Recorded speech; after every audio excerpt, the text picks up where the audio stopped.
les ans au printemps, j'ai vraiment hâte de découvrir le nouveau roman de Franck Thillier. Et cette année, les éditions Fleuve Noir, merci à elles, m'ont envoyé l'épreuve non corrigée de Norferville, le nouveau roman, le nouveau thriller de Franck Thillier. Je l'ai reçu il y a un petit moment. Je voulais attendre un petit peu avant de le lire pour me rapprocher de la date de sortie, pour qu'il soit bien frais dans ma tête quand j'en parlerai au boulot. Le voilà, donc là, vous n'avez pas la vraie couverture. La vraie couverture est beaucoup plus jolie, hein. Je vous la mettrai si je l'ai quelque part là. De quoi ça parle? Eh bien, je ne vais pas vous dire déjà de quoi ça parle, je vais vous dire à quoi ça m'a fait penser. D'une part, ça m'a fait penser à une sorte de remake de Syndrome E, le livre où Franck Charcot rencontre Lucie Hennebel. Et c'est le premier, on va dire, le premier roman de la saga. On les retrouve ensuite tous les deux à enquêter. Pourquoi je vous dis ça? Parce que ici, nous avons Teddy Chaffran. Déjà, Chaffran, pour moi, ça fait un peu Charcot-Franck. Charcot-Franck. Teddy Chaffran, qui est un détective français qui habite à Lyon. Et donc, il a perdu sa femme dans un accident il y a quelques années. Depuis, il est en froid avec sa fille qui est partie vivre au Québec. Et un jour, il apprend que on a retrouvé sa fille morte dans une sorte de petite ville minière du Québec, tout au nord du Québec, presque aux portes du Grand Nord. Et il y va. Il y va parce que déjà, lui, de son côté, il est au bout du rouleau. Il n'en a plus rien à faire. Il faut qu'il voie sa fille et limite, il faut qu'il comprenne ce qui lui est arrivé, quoi. La police de là-bas ne sait pas encore si c'est un meurtre ou si c'est une attaque de bêtes sauvages, parce qu'il y en a là-bas, il y a des chiens sauvages, il y a des loups, etc.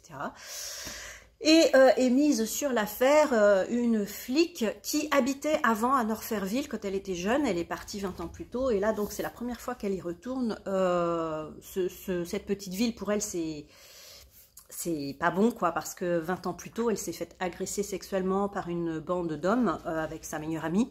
En fait, c'était une agression raciste aussi, hein, sexuelle et raciste, parce que elle, qui s'appelle Léonie Roch, est métisse. Son père est blanc et sa mère est amérindienne Innu, qui vient du Québec, en fait, du nord du Québec, et sa meilleure amie était amérindienne, Innu.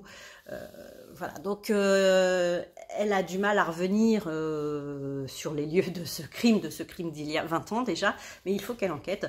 Et donc ils vont finir par enquêter tous les deux, hein, Léonie Roch et Teddy Chaffran, parce que bah, elle, c'est son métier, elle est là pour ça, et lui, il faut qu'il fasse quelque chose pour sa fille, il faut qu'il découvre, et il a une sorte de flair. Et elle est encore jeune flic, c'est la première fois qu'elle est toute seule sur une grosse affaire comme ça, de meurtre, dans un petit bled paumé. Et elle est avec ce détective-là, qui a une cinquantaine d'années, qui a pas mal d'expérience derrière lui. Donc à tous les deux, elle connaît le terrain, elle connaît les gens, et voilà, elle connaît la situation. Et lui, il a des tips comme ça. Voilà, donc ils vont enquêter tous les deux. Deuxième chose à laquelle ça m'a fait penser ce roman, c'est que j'ai lu dernièrement et un peu moins dernièrement deux romans de R.J. Ellery. Un qui s'appelait Une saison pour les ombres, qui se passait exactement dans un village minier comme celui qui est décrit ici.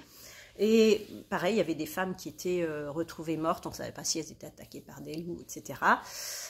Et c'est un expert en assurance qui revenait enquêter, enfin qui venait voir son frère qui avait été mis en prison.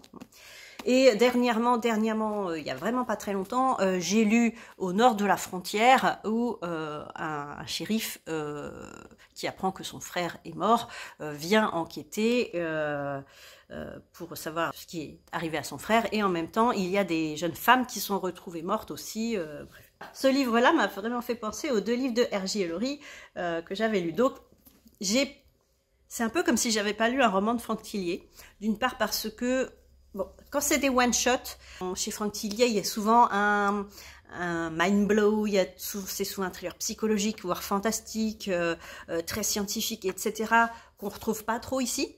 Là, c'est vraiment un thriller classique, un roman policier classique, plus classique, on va dire. Et donc, c'est ce qui me fait dire aussi que ça sera peut-être le début d'une nouvelle saga, parce que comme ça m'a fait penser à Syndrome E, qui est devenu une série ensuite, et que ça ressemble pas au one-shot de Franck Thillier de d'habitude, je me dis que c'est peut-être une nouvelle série, en fait, avec 2 nouveaux personnages, Léonie Roch et Teddy Chaffran. Voilà, donc c'est, comme je vous disais, hein, c'est un roman policier assez classique. Vous attendez pas à un twist de fou comme on peut voir chez Franck Tillier ou un truc psychologique, psychopsychiatrique, etc. Non. Je veux pas dire que j'ai pas aimé, hein, parce qu'en tant que roman policier, c'était très bien fait. On ressent bien le froid, on ressent bien tout. Mais j'ai pas trouvé que ça ressemblait à du Tillier classique, enfin du Tillier de d'habitude. Voilà. Donc dites-moi ce que vous en pensez, si vous l'avez lu, si vous avez l'habitude de lire du Tillier, et je sais qu'il y en a beaucoup qui adorent Tillier ici, et bah dites-moi tout ça en commentaire.